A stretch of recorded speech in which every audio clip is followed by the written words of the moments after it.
നമസ്കാരം. വൃക്ക രോഗങ്ങൾ പൊതുവെ വർദ്ധിച്ചു വരുന്ന കാഴ്ചയാണ് നാം കാണുന്നത്. ശരീരത്തിന് പ്രായമാകുന്നതനുസരിച്ച് സ്വാഭാവികമായും വൃക്കയുടെ പ്രവർത്തനങ്ങളും മന്ദഗതിയിലാകുമല്ലോ. 40 വയസ്സിന് ശേഷം ഓരോ വർഷവും വൃക്കകളുടെ പ്രവർത്തനം പൊതുവെ 1% കുറവ് വരുന്നതായിട്ടാണ് ഈ രംഗത്തെ വിദഗ്ധർ പറയുന്നത്. മൂത്രത്തിൽ പതയായും നിറവ്യത്യാസമായും ശരീരത്തിൽ നീർക്കെട്ടായും ഒക്കെ തുടങ്ങി പലരുടെയും ജീവന് തന്നെ ഭീഷണിയായിട്ട് മാറുന്ന വൃക്കകളുടെ പ്രവർത്തന വൈകല്യം വളരെ ദുഃഖകരമായ ഒരു കാഴ്ചയാണ്. കിഡ്നി തകരാറിലായി എന്നറിയുമ്പോൾ തന്നെ പലരും തളർന്നു പോകാറുണ്ട്. ഇവിടെ ഭയത്തിന്റെ കാര്യമൊന്നുമില്ല. ഒരല്പം ശ്രദ്ധ കൊടുത്താൽ വൃക്കകൾ കേടാകുന്നത് തടഞ്ഞു നിർത്തുവാനും അഥവാ ഇനി കേടായെങ്കിൽ തന്നെ അത് കേടാകുന്നതിൻ്റെ തോത് നിയന്ത്രിച്ചു നിർത്തുവാനും നമുക്ക് തീർച്ചയായിട്ടും സാധിക്കും. പൊതുവെ പഴകിയ വൃക്ക രോഗങ്ങൾ ചികിത്സിച്ചു മാറ്റുവാൻ ബുദ്ധിമുട്ടുള്ളവയാണ്. എന്നാൽ സന്തോഷകരമായ കാര്യം ഇവ റിവേഴ്സിബിൾ ആണ് എന്നതാണ്. അതായത് കൃത്യമായ ചികിത്സയിലൂടെ രോഗവർദ്ധനവ് തടയുക മാത്രമല്ല, രോഗാവസ്ഥയ്ക്ക് കൃത്യമായ മാറ്റം കൊണ്ടുവരുവാനും നമുക്ക് സാധിക്കുമെന്നർത്ഥം. നീണ്ട കാലത്തെ അശ്രദ്ധമായ ഷുഗർ, പ്രഷർ, കൊളസ്ട്രോൾ മരുന്ന് കഴിക്കലാണ് പലരുടെയും വൃക്കകൾ കേടാകുന്നതിൻ്റെ ഒരു കാരണം. ഏതെങ്കിലും ഡോക്ടറെ കണ്ടോ കാണാതെയോ ഏതെങ്കിലുമൊക്കെ മരുന്നുകൾ കഴിച്ച് ഷുഗറും പ്രഷറും കൊളസ്ട്രോളും ഒക്കെ നിയന്ത്രണത്തിലാണെന്ന് വീമ്പിളക്കുന്ന വിദ്യാസമ്പന്നരെ കണ്ടിട്ടുണ്ട്.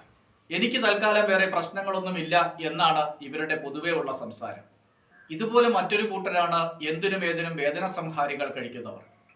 അതുപോലെ തന്നെയാണ് ചെറിയ പനിക്കും ജലദോഷത്തിനും ശരീരത്തിൽ ഒരു പോറൽ പറ്റിയാൽ പോലും കുത്തിവയ്പ് എടുക്കാൻ വെമ്പി നിൽക്കുന്നവർ. വലിയ വിദ്വാൻമാരാണെന്ന് തൽക്കാലം മേനി നടിക്കാമെങ്കിലും ഇവരും ചതിക്കപ്പെടുക തന്നെയാണ് ചെയ്യുന്നത്. ഇവരുടെയൊക്കെ വൃക്കകൾ കേടാകുകയാണെന്ന് ഇവരറിയുന്നില്ലല്ലോ എന്ന് ഓർക്കുമ്പോൾ പലപ്പോഴും ഇവരോട് ദയ തോന്നാറുണ്ട്. അമിതമായി വെള്ളം കുടിക്കുക, ആവശ്യത്തിന് വെള്ളം കുടിക്കാതിരിക്കുക, ഇവയൊക്കെ കിഡ്നിയുടെ പ്രവർത്തനങ്ങളെ തകരാറിലാക്കും. എത്ര വെള്ളം കുടിക്കണം എന്നതിന് പ്രത്യേക കണക്കൊന്നുമില്ല. കാലാവസ്ഥയ്ക്കനുസരിച്ച്, നിങ്ങളുടെ തൊഴിലിനനുസരിച്ച്, ആരോഗ്യസ്ഥിതിക്കനുസരിച്ച്, പ്രായത്തിനനുസരിച്ച് ഒക്കെ വെള്ളത്തിന്റെ തോത് ഏറിയും കുറഞ്ഞുമിരിക്കും. ശരീരം നമുക്ക് ദാഹം തോന്നിപ്പിക്കുമ്പോൾ ദാഹം അകറ്റുവാൻ വെള്ളം കുടിക്കുകയാണ് ഏറ്റവും ഉത്തമമായ വഴി. വെള്ളം കുടിക്കുമ്പോൾ വളരെയധികം അളവിൽ ഒന്നിച്ചു കുടിക്കുന്നതിന് പകരം കുറേശ്ശെയായി വെള്ളം കുടിക്കുകയാണ് ഏറ്റവും നല്ലത്. വെള്ളം ചവച്ചു കഴിക്കണമെന്നും ആഹാരം കുടിച്ചിറക്കണമെന്നും ആചാര്യമതം. അതായത് വെള്ളം കുറേശ്ശെയായി പതുക്കെ വേണം കുടിക്കാൻ. ആഹാരം നല്ലവണ്ണം ചവച്ചരച്ച് ഉമിനീരുമായി ലയിപ്പിച്ച് കുടിച്ചിറക്കുകയാണ് വേണ്ടത്. അമിതമായി മസിൽ വ്യായാമങ്ങൾ ചെയ്യുക, അമിതമായി പ്രോട്ടീൻ ഉപയോഗിക്കുക, ഇതൊക്കെ വൃക്കകളുടെ ആരോഗ്യത്തെ തകരാറിലാക്കും. പ്രോട്ടീൻ പൗഡർ എന്തോ അത്ഭുത വസ്തുവെന്നാണ് ഇന്ന് പലരും കണക്കാക്കി വരുന്നത്. വെറും കഞ്ഞിയും പുഴുക്കും കഴിച്ച് ഇന്ന് നിങ്ങൾ ചെയ്യുന്ന അധ്വാനത്തിന്റെ അനേക മടങ്ങ് അധ്വാനം ചെയ്യുന്ന ഒരു തലമുറയെ നേരിട്ട് കാണുവാൻ ഭാഗ്യം സിദ്ധിച്ചവരാണ് ഞങ്ങളൊക്കെ. കാലത്തിന് ചേരുന്ന മാറ്റങ്ങളോടെ ആരോഗ്യകരമായ ഒരു ആഹാരക്രമം അറിവുള്ളവരോട് ചോദിച്ചു മനസ്സിലാക്കി അത് പിന്തുടരുകയാണ് ഏറ്റവും നല്ലത്. അമിതമായ ഉപ്പ്, മധുരം ഇവയും വൃക്കകളുടെ സ്വാഭാവിക ആരോഗ്യത്തെ നശിപ്പിക്കും. ചായ, കാപ്പി, പുകയില, മദ്യം ഇവയും വൃക്കകളുടെ ആരോഗ്യത്തിന് ആഘാതം ഏൽപ്പിക്കുന്നവയാണ്. പൊതുവെ വൃക്ക രോഗികളിൽ ഹീമോഗ്ലോബിന്റെ അളവ് വളരെ കുറഞ്ഞു കാണാറുണ്ട്.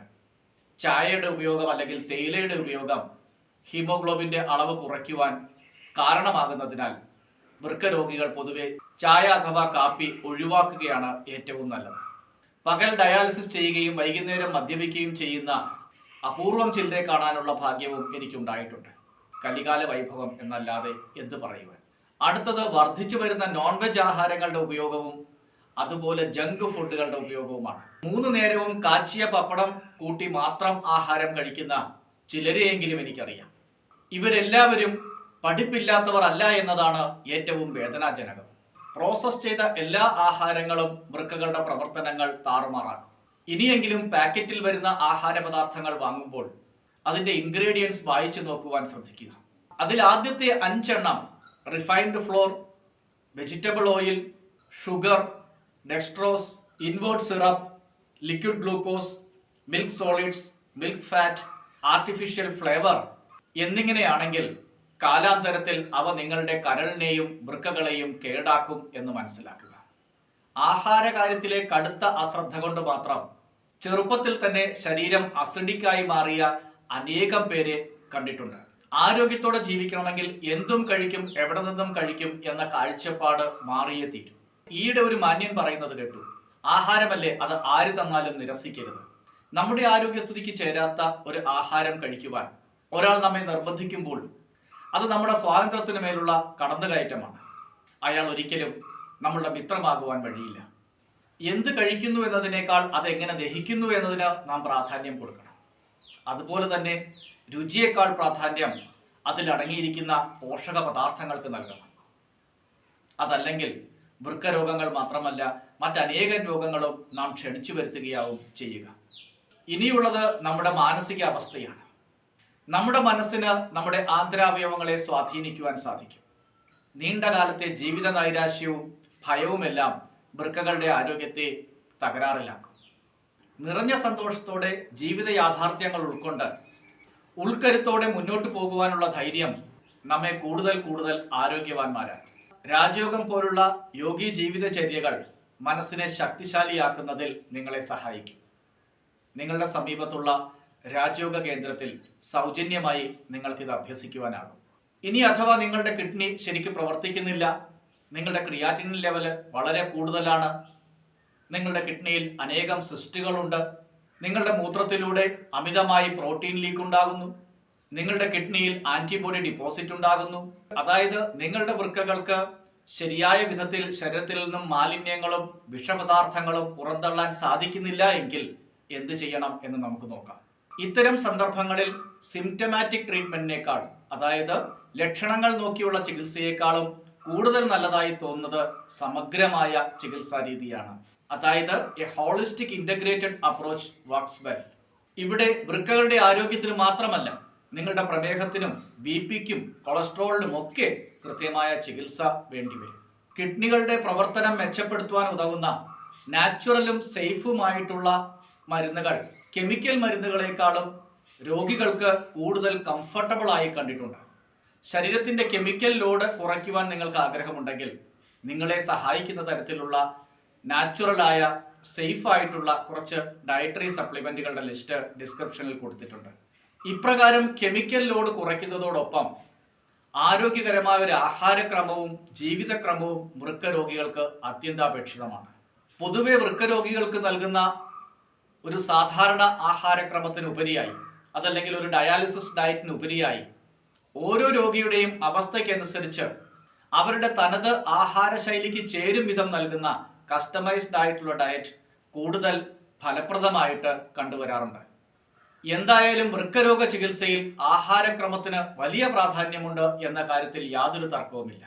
രോഗം ഭേദമായാലും കുറച്ചുനാൾ കൂടി ആരോഗ്യകരമായ ഒരു ആഹാരക്രമം, ജീവിതക്രമം പിന്തുടരുന്നത് വൃക്കരോഗികൾക്ക് വളരെ നല്ലതാണ്. ആരോഗ്യകരമായ ഒരു ജീവിതം ജീവിക്കുവാൻ നിങ്ങൾക്ക് ആഗ്രഹമുണ്ടെങ്കിൽ നിങ്ങളെ സഹായിക്കുവാൻ ഞങ്ങളുടെ വിദഗ്ധർ 24 മണിക്കൂറും തയ്യാറാണ്.